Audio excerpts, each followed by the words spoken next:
I guess the former operative in me always sort of reveals herself on nights like this because it's fixable. Democrats have the facts on their side. Democrats have the public opinion on their side, whether it's voting rights, whether it's big pieces of the Biden agenda, whether it's, I mean, when the president took office, there were no vaccines in any drugstore. They're now everywhere. What is it in the psychology of a Democrat? I mean, I was a Republican staffer. I've never said this on TV. I'm going to say it.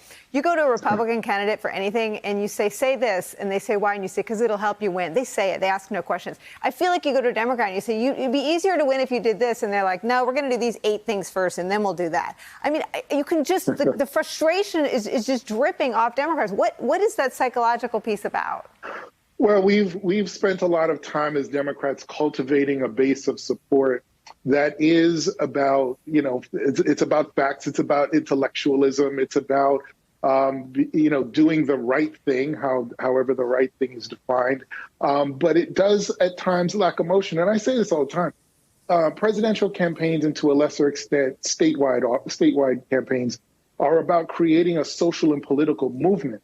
They're not just about, facts and figures and declarative statements. They're also about really creating movements around candidacy. And I think that's one of the things that we don't do that well, which is, we saw that in Obama. There's no question about that. We've seen it as well with Hillary Clinton. But, if we don't talk about our campaigns as movements, they don't generate that kind of energy that we see oftentimes on the Republican side.